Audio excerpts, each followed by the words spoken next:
Hello আসসালামু আলাইকুম। আশা করছি সবাই ভালো আছেন। এটা আমার লাইফের ফার্স্ট ব্লগ। আমি জানি না আসলে ব্লগ কেমনে করে, তা আমি স্টার্ট করলাম। ভাবলাম সবাই যেহেতু করে আমিও স্টার্ট করে দিই আর কি। এটা বেসিক্যালি আসলে আমার বার্থডে ব্লগ। বার্থডে মানে ছোটোখাটো একটা বার্থডে করা হয়েছে আমার। তাই ভাবলাম যে ছোট ছোট ভিডিওসগুলোতে একটা ব্লগ বানিয়ে ফেলে। আসলে এত ভিডিওস করা হয়, ছোট ছোট ক্লিপগুলো থেকে যায় আসলে। ভাবলাম যে ওইটা দিয়ে স্টার্ট করে ফেলি। এই যে আমার পিচ্ছি, মাশাআল্লাহ বলতে ভুলবেন না। ও ছোটোবেলার থেকে রিক্সা রাইড খুব পছন্দ করে। আমি যেখানেই যাই ওকে নিয়ে যাই রিক্সার মধ্যে। এই ব্লগটা আসলে অনেকগুলো ভিডিওই দেখতে পারবেন, একদিনের ভিডিও না আসলে। এখানে অনেক অনেক দিনের ভিডিও মানে একসাথে করা। বার্থডে মানে নর্মাল ডে আমি কি করি না করি, সারাদিন তো আসলে আমার বাচ্চা নিয়ে যায় সকাল থেকে ওঠার পর। এটা হচ্ছে আমার ফ্যামিলি, আমরা একসাথে কেক কাটছিলাম। মাকে দিন, এই যে এটা মাকে দিন, হ্যাপি বার্থডে বলো, দিন মাকে দিন, হ্যাপি বার্থডে মা, থ্যাংক ইউ। সে আমাকে রোজ দিচ্ছিল, কেক খাওয়াই দিচ্ছিল। আমার পিচ্চিটার কেক কাটা খুব পছন্দ। সে ছোটোবেলায় ভয় পেত, আমিও ভয় পেতাম, কিন্তু বড় হয়ে তার কেক কাটা দেখতে খুব ভালো লাগে। সে হ্যাপি বার্থডে খুব পছন্দ করে। এখানে আমার শাশুড়ির রিয়েকশন ছিল এটা, মা এত বড় মাছ দেখার পর।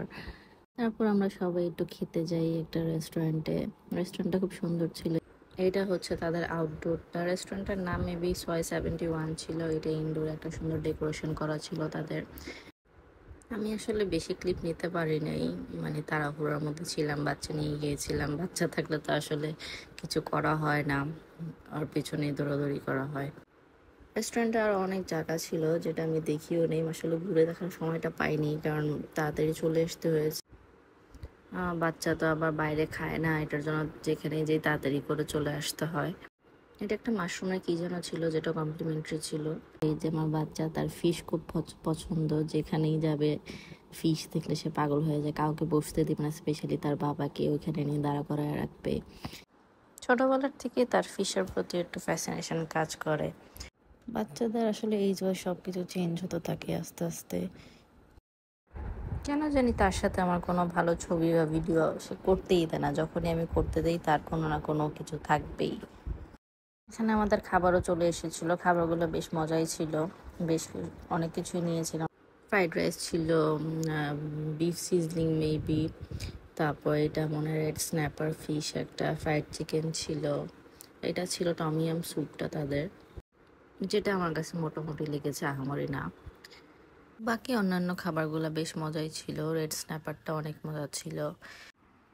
তারপর রেডি হয়ে গেলাম। আম্মুর বাসায় দাওয়াত ছিল, ছোটোখাটো একটা গেট টুগেদার ছিল। আসলে ভিডিওগুলো যে আমি এডিট করব ওইটারও টাইম পাচ্ছিলাম না, তাই যখনই টাইম পেয়েছি একটু একটু করে করেছি কাজের ফাঁকে আর কি।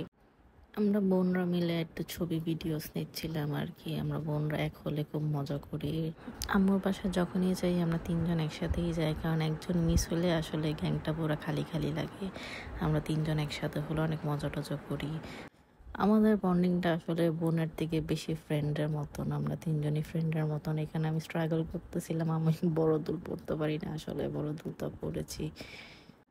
কেন জানি এইসব প্রোগ্রামে আসলে আম্মুর সাথেই ছবি তোলা হয় না আমার, বা ভিডিও টিডিও করা হয় না আম্মুর সাথে। তাই একটা ছবি আমি দিয়ে দিব লাস্টে। এগুলো আম্মু রেঁধে ছিল, খুবই মজা ছিল। এখানে পোলাও রেঁধে ছিল, ভেজিটেবল করেছিল। ভেজিটেবলটা খুবই মজা ছিল, অন্য টাইপের একটা। এইটা ছিল আম্মুর হাতে স্পেশাল কালা ভুনাটা, যেটা অনেক মজা হয়েছিল। আমি পরে নিয়ে এসেছিলাম আমার জন্য বাসায়। পুরো দাওয়াতে খালি দুইটা ছবি আমার তোলা আম্মুর সাথে, আর কোনো ছবি নেই।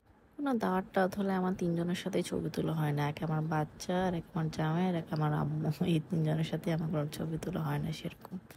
এটাই ছিল আমার ছোটোখাটো একটা বার্থডে ব্লগ। আশা করছি সবার কাছে ভালো লেগেছে। আল্লাহ হাফেজ।